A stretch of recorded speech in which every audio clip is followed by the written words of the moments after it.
حقائق بڑے کڑوے ہوتے ہیں، حقائق بیان کرو تو تم سن بھی نہ سکو، ہماری مجبوریاں ہیں، ورنہ تو بخاری میں روایت موجود ہے، حضرت فاطمہ بچوں کو لے کے روتے ہوئے نبی کے گھر آ گئی تھی، بخاری میں روایت موجود ہے، فریقین کی کتابوں میں موجود، بچے ساتھ تھے، حسن بھی، حسین بھی، زینب بھی، ام کلثوم بھی، اور روتے ہوئے آئی تھی۔ اسی موقع پہ میرے نبی نے کہا تھا فاطمہ تو بضعۃ منی، فاطمہ میرے جگر کا ٹکڑا ہے، جس نے فاطمہ کو ستایا اس نے مجھے ستایا، اس موقع پہ کہا تھا۔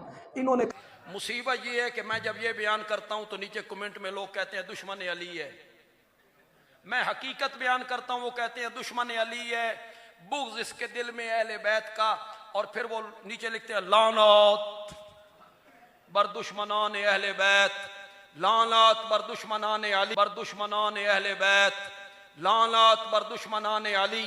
میں کئی جلسوں میں کہہ چکا ہوں اے تکلیف تو سونا کیتی کرو، دشمن اہل بیت پہ لعنت، لعنت بر دشمن علی، لعنت بر دشمن حسین، یہ تکلیف تمہیں کرنے کی کوئی ضرورت نہیں، ایک کام تو اڈا بندیالوی کر چھڑدا، بولو سارا مجمع جامعۃ الصبور کا اہل بیت کے دشمنوں پر لعنت،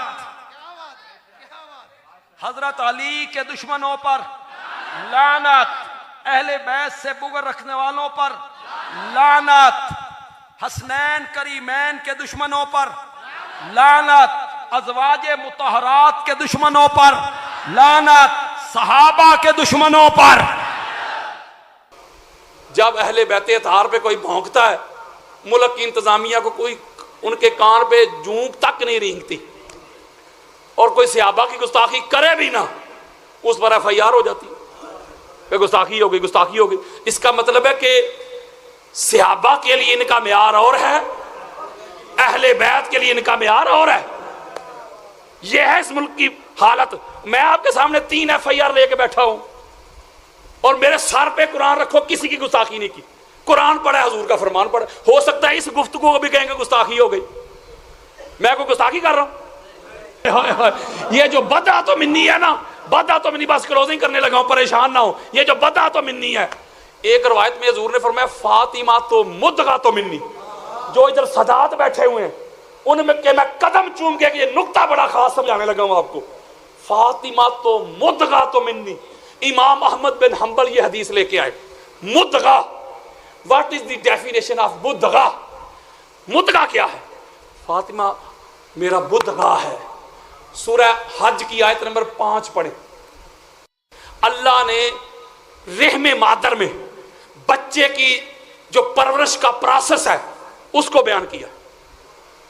اللہ کہتا ہے میں نے تمہاری جو کیمیائی تخلیق ہے وہ تو مٹی سے کی، اور جو حیاتیاتی ہے وہ کی نطفہ سے، ثم من نطفۃ ثم من علقۃ ثم من مضغۃ۔ اب بولو یار، رحم مادر میں نطفہ آتا ہے، پھر اگلی سٹیج علاقہ بن جاتا ہے، ہینگنگ میس بن جاتا ہے، جالا سا بن جاتا ہے، تیسرا مدغہ۔ اللہ کا قرآن کہتا ہے جب مدغہ بنا تو مدغہ میں اللہ روح ڈالتا ہے۔ خاصاں دی گلے ہم آگے، حضرات قال رسول اللہ صلی اللہ علیہ وآلہ وسلم فاطمہ تو مدغہ تو منی۔ لوگوں، فاطمہ محمد کا وہ ٹکڑا ہے، فاطمہ محمد کا وہ حصہ ہے، فاطمہ میں محمد کی روح بستی ہے۔ اور قرآن پڑھو، حدیث پڑھو، مدغہ، مدغہ دل کو بھی کہتے ہیں۔ صحیح مسلم میں حدیث ہے، آقا علیہ السلام فرماتے ہیں کہ ان فی الجسد مدغۃ، انسان کے جسم میں ایک مدغہ ہوتا ہے، مدغہ، اذا صالحت صالح الجسد کلہ واذا فسدت فسد الجسد کلہ، اگر وہ سمر جائے سارا جسم سمر جاتا ہے، بگڑ جائے سارا جسم بگڑ جاتا ہے۔ الا وہی القلب، وہ مدغہ انسان کا دل ہے۔ میں ایک بات آپ سے پوچھتا ہوں، ٹکڑوں ٹکڑوں میں بھی فرق ہوتا ہے، یہ ہاتھ ٹکڑا نہیں جسم کا، بولو، بے شمار آپ نے لوگ دیکھے جن کے ہاتھ نہیں زندہ ہے، پاؤں بھی ٹکڑا ہے، جسم کا حصہ ہے، بے شمار لوگ دیکھے ہوں گے جن کے پاؤں نہیں زندہ ہے، ایک آنکھ نہیں زندہ ہے، ایک گردہ نہیں زندہ ہے۔ نہیں سمجھ رہے؟ دنیا میں کوئی ایک بندہ تو مجھے دکھا دیں جس کا دل نہ ہو اور وہ زندہ ہو. بولے نہیں نہ رہ سکتا. دل مرکزی پارٹ ہے, پورے جسم میں خون سپلائی کرتا ہے, اس کو پیور کرتا ہے, اس کی صفائی کرتا ہے. بولو یار. حضرات میرے آقا نے فرمایا لوگوں فاطمہ محمد کا دل ہے. یہ جو محمد تمہیں چلتا پھرتا اٹھتا بیٹھتا نظر آتا ہے, یہ جو سانسیں چلتی نظر آتی ہے, جو رگوں میں خون دوڑتا نظر آتا ہے, اس جسم کا دل فاطمہ بطول زہرا ہے سلام اللہ علیہا. یعنی آقا علیہ الصلوۃ والسلام. ابھی وہ شاہ صاحب نے ایک شعر میں ایک جملہ کہا کہ نبی کی ماں, نبی کی, حضور نے فرمایا اِنَّ فاطمہ تو ام ابیہا, کہ بے شک فاطمہ اپنے باپ کی ام ہے. بولو کیا ہے؟ ام کا پتہ کیا معنی ہوتا ہے؟ امن عربی کا لفظ ہے. امن کا معنی ہوتا ہے اصل, بگننگ, اوریجن. جس سے کوئی چیز بنے نا اسے کہتے ہیں امن. ماں کو پتہ کیوں کہتے ہیں امن؟ بچے کی ابتدا ماں سے نہیں, اس لیے امن ہے نا. اصل کو کہتے ہیں امن. ام القرآ مکے کو کہتے ہیں, ام القرآ قرآن کہتا ہے. یہ جو زمین ہے نا اس کی ابتدا مکہ تھی, اسے کہتے ہیں ام القرآ. قرآن کی پہلی سورہ ہے سورہ فاتحہ, اسے کہتے ہیں ام القرآن. قرآن کا آغاز یار جتنے بھی علوم ہے لوح محفوظ میں اسے کہتے ہیں ام الکتاب. تو ام کا معنی ہے اصل. جملہ کہنا جس کا نصیب. میرے آقا فرماتے اِنَّ فاطمہ تو ام ابیہا, لوگوں فاطمہ اپنے باپ کی ام ہے. یا رسول اللہ ساری کائنات کی ام تو اب ہے, ساری کائنات کی اصل, اوریجن, مبدا, بگننگ, جڑ, روٹ, فاؤنڈیشن, بنیاد تو آپ ہیں. کوئی آپ کا بھی آغاز ہے؟ میرے آقا نے فرمایا لوگوں محمد کی اصل کا نام زہرا ہے, محمد کی بگننگ کا نام زہرا ہے, محمد کے مبدا کا نام زہرا ہے. جس نور سے اللہ نے محمد کو بنایا ہے اسی نور سے اللہ نے زہرا کو بنایا ہے.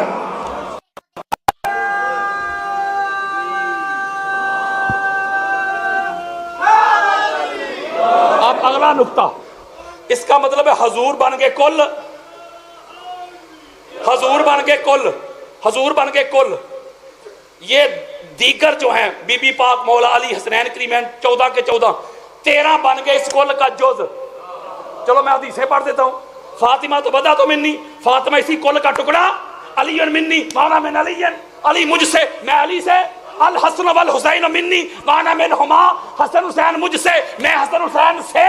اولنا محمد, اوسطنا محمد, آخرنا محمد, کلنا محمد, سارے کے سارے محمد. بولے یار یعنی کل کے جز. قرآن کی کتنی صورتیں؟ 114. 114 کو جمع کرے تو کل, الگ الگ کر دے تو جز. میں سورہ کوثر, ایک میرے پاس تو سورہ کوثر ایسے جز جز, میں اس بچے کو بیٹا ادھر آ, یہ پکڑ سورہ کوثر ادھر رکھ دے. بولو یار کی ہو گیا جی؟ بچہ کہے گا حضرت صاحب تھوڑی ماتیں نہیں ماری گئی. کیوں؟ یہ قرآن کا ٹکڑا ہے. خاصا دی گل آگے, یہ کیا ہے؟ قرآن کا ٹکڑا. کس کا؟ میں کہوں بیٹا قرآن کا ٹکڑا ہی ہے نا, کل قرآن تو نہیں نا. تو بچہ کہے گا حضرت جی جو ادب, جو تہذیب, جو توقیر کل کی ہوتی ہے نا وہی ادب ٹکڑے کا ہوتا ہے. اور جا چلو بھر پانی میں ڈوب بھر, پاک سیدہ کو جھٹلانے والوں اور کہنے والوں علم نہیں تھا, نالج نہیں تھا, معاذ اللہ غلط فہمی پہ تھی.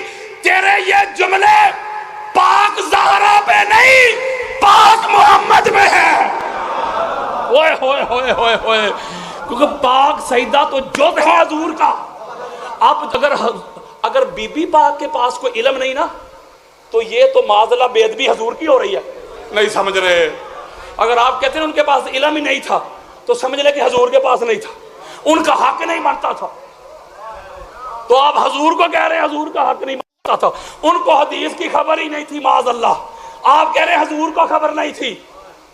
اگر یہی بات تھی تو پھر حضرت ابوبکر صدیق جو ہیں, حضرت عبد الرحمن بن عوف روایت کرتے ہیں رضی اللہ تعالیٰ عنہ, وہ کہتے ہیں جب حضرت ابوبکر بیمار تھے نا, جس بیماری میں ان کا وصال ہوا ہے وہ کہتے ہیں میں گیا ان کی عیادت کے لیے، تو جا کے ان کے پاس بیٹھ گیا، یہ اہل سنت کی کتابیں دے رہا ہوں، پاس بیٹھ گیا تو انہوں نے رونا شروع کر دیا، تو میں نے پوچھا کہ ابو بکر آپ کیوں رو رہے ہیں؟ تو حضرت ابو بکر کہتے ہیں 3 کام مجھے رلا رہے ہیں۔ یارو میں حضرت ابو بکر صدیق کی بات کر رہا ہوں۔ وہ کہتے ہیں کون سے 3 کام؟ فرمایا ایک تو وہ ہے، کاش، جملہ سنیں، کاش میں عمر بن خطاب کو فاطمہ الزہرا کے گھر نہ بھیجتا، اس کی تلاشی کے، جملہ سنیں تلاشی کے لیے، بے شک ادھر میرے قتل کی پلاننگ بھی ہو رہی ہوتی، نہ بھیجتا۔ ایک دوسرا کہتے خالد بن ولید کو مالک بن نویرہ کے قتل کے لیے نہ بھیجتا۔ تیسرا کہتے بی بی پاک آئی تھی فتح کے لیے، کاش اس کو خالی نہ موڑتا۔ یہ میں اہل سنت کی کتابیں دے رہا ہوں، شیعہ نہیں۔ مولوی جی حضرت ابوبکر صدیق تو خود اقرار کر رہے ہیں کہ یہ تینوں کام جو ہیں مس ہینڈلنگ ہوئی ہے مجھ سے، کاش یہ کام میں نہ کرتا۔ روتے رہے، معافی مانگنے کے لیے جاتے رہے، وہ تو معافی مانگنے کے لیے جاتے رہے، روتے رہے۔ اس روایت کو پیش کرنے والے، لکھنے والے ہیں جی جناب جریر طبری، ان کی کتاب ہے دلائل الامامہ لابن جعفر بن محمد جریر بن رستم الطبری، ٹھیک ہے جی۔ اس کا صفحہ نمبر آپ کی خدمت میں رکھتا ہوں جناب، 46 صفحہ نمبر ہے 46، ٹھیک ہے۔ یہ جریر طبری ہے۔ اچھا طبری بھی شیعہ ہے، دینوری آپ کو ان کے پر اعتراض کرتے ہیں، اس پر بھی آپ کر لیں، ٹھیک ہے۔ اب یاد سن لیں یہاں پہ، وبعد وفات ابیہا، سیدہ پاک کی کے والد محترم کی وفات کے بعد، ٹھیک ہے، 75 یومن یعنی 75 دن تک سیدہ پاک زندہ رہیں۔ کتنے دن؟ 75 دن تک۔ یہ شیعہ سنی میں دونوں یہی تقریباً قریب ہے یہ۔ اور پھر آپ کی جو ہوئی ہے وفات ہوئی ہے، اس کے حوالے سے یہاں پہ لکھا ہے کہ وکانا سبب وفاتہا، ان کے وفات کا سبب یہ ہے ان کنفدن مولا الرجل۔ اچھا یہاں پہ یہی روایت میں آپ کی خدمت میں پیش کر دیتا ہوں، وکانا رجلان من اصحاب النبی صلی اللہ علیہ وسلم، ٹھیک ہے۔ یہاں پہ طبری نے لکھا رجلان، ٹھیک ہے، میں بھی رجلان ہی کہہ دیتا ہوں، نہیں نام لیتے بھائی، ابن جریر طبری نے نام نہیں لیا، ہم بھی نہیں لیتے۔ وکانا رجلان، 2 بندے تھے، من اصحاب النبی صلی اللہ علیہ وآلہ وسلم، رسول پاک صلی اللہ علیہ وآلہ وسلم کی اصحاب میں سے، سألا، ان دونوں نے سوال کیا امیر المومنین علی بن ابی طالب علیہ السلام سے، ان یشفع لہما، کہ وہ ہماری سفارش کریں، فسألہا، تو پھر امیر المومنین نے سیدہ پاک سے سفارش، یہ سفارش کس بات کی تھی کہ ہم سیدہ کے گھر میں آنا چاہتے ہیں اور سیدہ ہمیں اجازت نہیں دیتی، اس کی سفارش ہم سے جو کیجئے اور ہم جانا چاہتے ہیں، ٹھیک ہے جی۔ حضرت امیر المومنین علی بن ابی طالب علیہ السلام نے فرمایا فاجابت، تو سیدہ نے اجازت دے دی۔ دیکھیں وقت کے امام کو سیدہ ناراض نہیں کر رہی، کہتی ٹھیک ہے آپ چاہتے ہیں تو ٹھیک ہے۔ ولما دخل علیہا، جب دونوں رجلان، 2 بندے جب آئے، وقال لہا، انہوں نے کہا کیف انت یا بنت رسول اللہ صلی اللہ علیہ وسلم، آپ کیف انت یا بنت رسول اللہ صلی اللہ علیہ وسلم، اے رسول اللہ کی بیٹی کیسے حالات ہیں؟ فقالت بخیر الحمد للہ، انہوں نے کہا الحمدللہ میں ٹھیک ہوں۔ ثم قالت، پھر انہوں نے فرمایا ثم قالت لہما، پھر فرمایا اما سمعت ما من النبی صلی اللہ علیہ وآلہ وسلم، کیا تم نے رسول پاک صلی اللہ علیہ وآلہ وسلم سے نہیں سنا تھا؟ یقول، آپ فرماتے تھے فاطمہ بضعۃ منی من آذاها فقد آذانی، فاطمہ میرے جگر کا ٹکڑا ہے جس نے اسے تکلیف دی، اس نے مجھے تکلیف دی، ومن آذانی فقد آذا اللہ، جس نے مجھے تکلیف دی اس نے اللہ کو تکلیف دی۔ قالا، تو دونوں نے فرمایا بھلا کیوں نہیں؟ قالت، تو پھر سیدہ نے فرمایا واللہ لقد آذیتمانی، اللہ کی قسم تم دونوں نے مجھے تکلیف دی۔ فخرجا من عندها وهي ساخطۃ علیہا رجلان، یہ دونوں بندے چلے گئے اس حالت میں کہ امیر المومنین کی پاک زوجہ اور بضائی رسول ان دونوں سے ساخطۃ، ناراض تھی، وہی ساخطۃ علیہ، اور وہ ناراض تھی۔ کہاں ہے؟ سیدہ راضی ہو گئی تھی۔ ایک روایت پیش کی جاتی ہے محب الدین طبری کی کہ جی سیدہ ناراض ہو گئی تھی، سیدہ راضی ہو گئی تھی، روایت ٹھیک نہیں ہے۔ ان روایات کے حوالے سے یہ تفصیل کے ساتھ ہے اور وہاں پہ قلیل ہے، ٹھیک ہے جی۔